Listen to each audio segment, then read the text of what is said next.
another thing I've noticed about myself is being in my head will ruin everything. Like, rather than being in the moment, I'm in my head, and then I realize, oh crap, I'm not even present in this moment.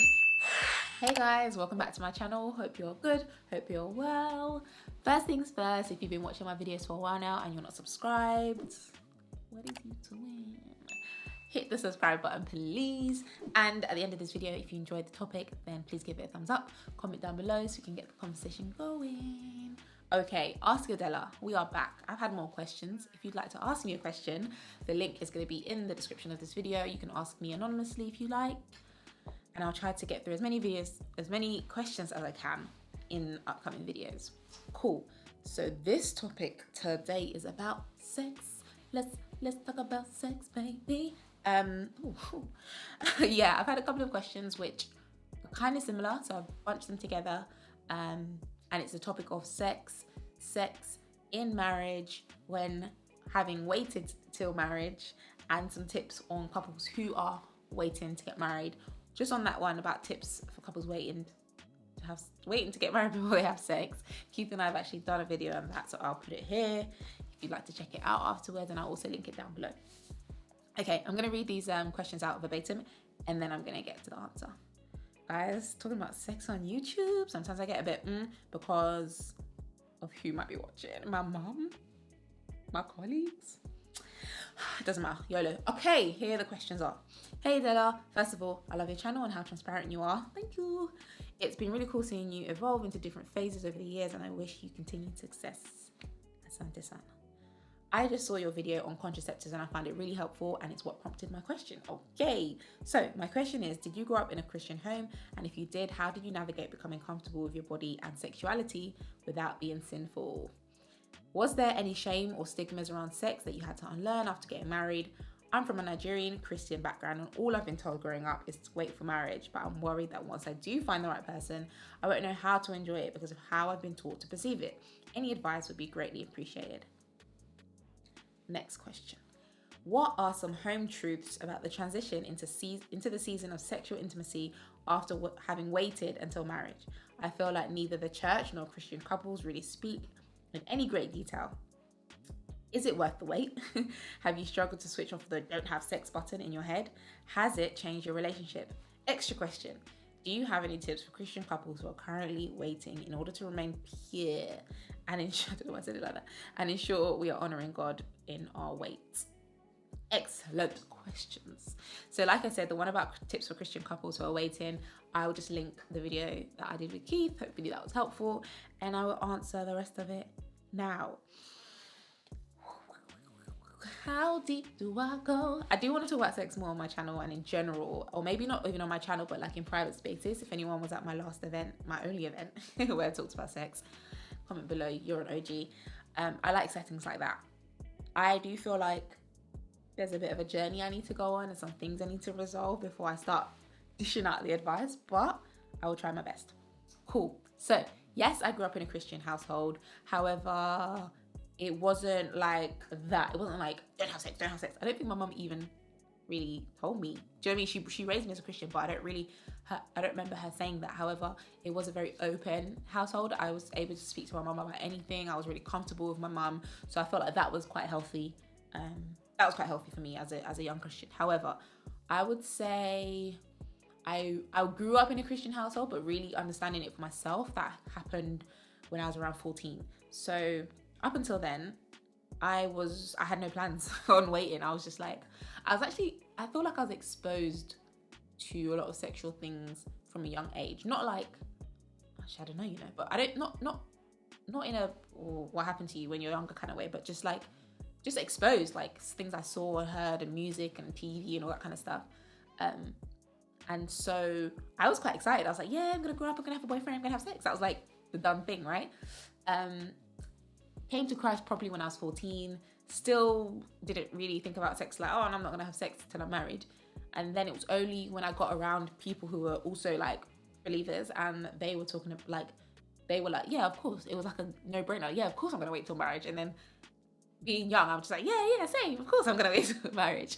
And that's when I realized, oh, okay, sex was designed by God for marriage. Cool, understood. I'm on it. Yeah, I love you, Lord. But I would say that I still was a bit misinformed. So my understanding was, oh, you can't have sex, but like there are other things that go on that are not sex that you can still do. Obviously, at some point I realized, no, this is also, do you know what I mean? Like I realized that's a loophole or whatever, and no, sex is any sort of sex, any sexual intimacy, whatever, is sex, right? I'm gonna say sex a lot in this video.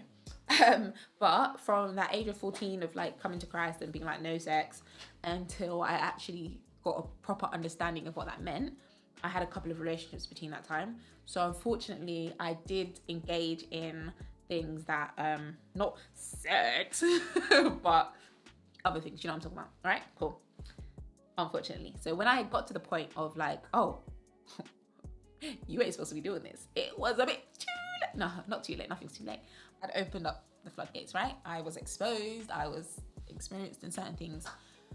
And what I would say is that made it very, very hard for me. So hard that I didn't succeed in that walk all the time. Do you know what I mean? So I'd be in situations where I'd slip up and I'm like, oh no, slip up, oh no. Cool. But I never had sexual intercourse until I got married to Keith. Hope that makes sense. All of that to say, I strongly believe that all those things that I'd done, all the things I'd experienced, all the things I'd witnessed, been involved in, up until I got married, did make things a bit harder for me in marriage. And I'll tell you why. A couple of reasons. One, the guilt that came with realizing that I've been doing things and I'm doing things that I shouldn't be doing, meant that those sexual acts were automatically associated with guilt. And so I think one of the questions here was, how do you get rid of that don't have sex feeling? It does follow, for me anyway, it did follow me into marriage, unfortunately. What I would say about that particular feeling is it wore off. It wore off pretty quickly. It wore off pretty quickly. I wouldn't even worry about that too much because it's very logical. Your brain is like, oh, nah, this is cool now. Your spirit's like, this is cool now. Cool. What I would say was maybe a bigger issue for me, actually, which I don't know if anyone's really spoken about. I think I've read about this once in my whole life, is yes, there's guilt. For me, there was guilt when I was doing stuff before I was married, right? But along with that guilt was also excitement. Like, you know, forbidden fruit or a thrill of when you're doing something you shouldn't be doing. There is that, thrill, I guess. Is that what it's called? Thrill. That does create an issue. It did create an issue for me because it was no longer there. Like, for example, being alone with Keith before I was married was like, oh my God, this is so hard. And it was almost like, do you know what I mean? Passionate, whatever the word is. But I'm alone with him all the time now. And I'm allowed to be alone. I don't have to, there's no, do you know what I mean? There's none of that. As in, obviously there is still excitement in the marriage, but not from that same place of like, ooh, naughty, can't be doing this type of thing. That, I feel like for me, is one of the biggest things I noticed in marriage was like, oh, I'm sharing a bed with this guy now every day and I'm allowed to. No one, like, I don't have to keep this a secret. There's no one's telling me off, this, that. And it gets a bit scary sometimes when you think, oh, does that mean there's no passion? Does that mean I've lost the passion? My advice to myself on how to get over that is don't overthink. Overthinking for me is the biggest barrier when it comes to like sexual intimacy in marriage. Speaking of being in my head, I'd also say that the memories are still there. There was a quote I remember once, I'm going to butcher it, but it was something about like, God, you know, he wipes your slate clean, but he doesn't give you amnesia. Do you know what I mean? So like, of course I understand I'm forgiven, you know, I'm new in Christ, died on the cross, etc., etc. But that doesn't change the fact that I remember things from my past. Things I've seen, things I've done, things I've witnessed, experienced. And I feel like that in marriage does sometimes play a negative. It could be positive and negative, I guess, but on the negative side was obviously maybe the expectations that came from my experiences and my memories, and unintentionally maybe putting that on Keith, because when you've done something, you maybe assume it's the norm, but actually everybody's different. So those are a few things that I feel like, okay, I did struggle in that transition from being single to be married. On the flip side, I would say it's a beautiful thing. Like it is a beautiful thing, and it can be a beautiful thing if you allow it to be a beautiful thing. And a few things that I think you can do to allow that. Firstly, set no expectations. I feel like that's really important, is set no expectations, as in like, yes, you can dream and you can maybe discuss and you can kind of get excited about things to come, but set no expectations as in like, oh, because I'm a creative person. I said this, I fantasize a lot, I daydream. So in your head, you can easily come up with like the scenario of exactly how sex is going to be in marriage. It might be based off past experience, or maybe you haven't had any past experience. It might just be based off of like in your head. Do you know what I mean? And what I would always say is get rid of those. Be in the moment. With you and your partner needs to be in the moment. Another thing I've noticed about myself is being in my head will ruin everything. Like, rather than being in the moment, I'm in my head, and then I realize, oh crap, I'm not even present in this moment. So let go of expectations. Really, really try to be present and be in the moment. And also try not to think about yourself too much. Think about yourself. However, if you are there to please the other person and the other person's there to please you, you're gonna have a great time. So rather than thinking about, oh no, is this and that, or am I insecure, how do I get comfortable, when you're thinking about the other person and like showing your love for them in this intimate moment, trust me, insecurities fade away. And hopefully you're marrying someone who you're very comfortable around naturally, and so when it comes to being intimate with them sexually, that comfortability does definitely come through, and everything changes. It's not the same as like you looking in the mirror when you're just there chilling on your own. Like it's very different. And I feel like if anyone has been in the same situation, if you're married, comment below. I feel like insecurities melt away when you're in an intimate situation with your husband or wife. Finally, one thing I would say is don't freak out if it's not what you want it to be at first. I'm guilty of this, freaking out and thinking, oh my gosh, oh, oops.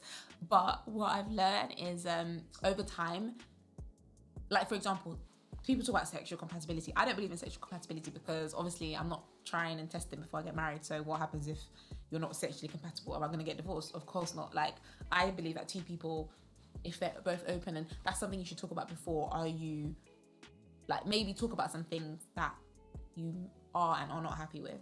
Cool.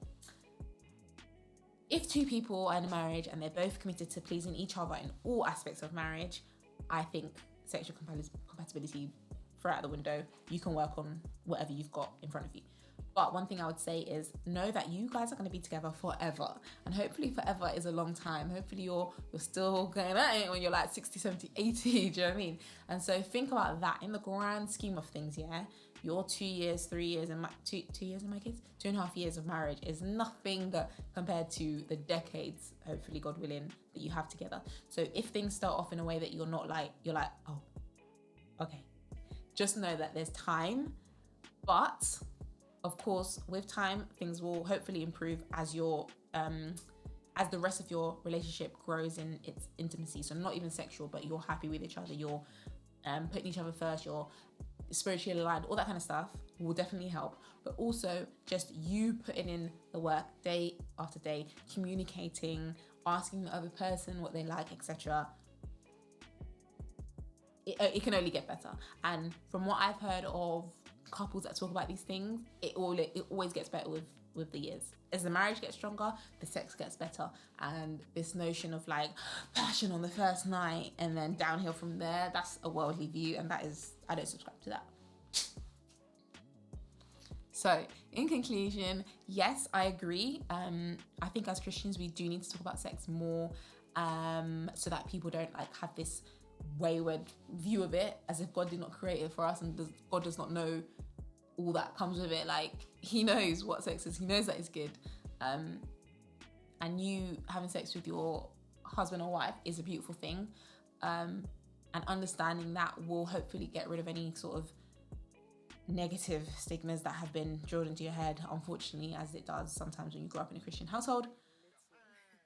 Get out of your head. Let go of all the fantasies and expectations. Be in the moment. Work on the rest of your marriage as well. And over time, sex will get better and better. I hope that answered your questions. If anybody else has advice, please do leave it down below. If you have more questions, leave it down below. Or, like I said, go to the AskAdella link in the description. I'm not sure if I've said everything I want to say, so more videos on this topic to come, because it is actually one of my favorite subjects. Can't lie to you. My friends will tell you. And so I think I just need to figure out what's the wisest way to do this and to talk about this. But yeah, hope you enjoyed this video, guys, and I will see you in my next one.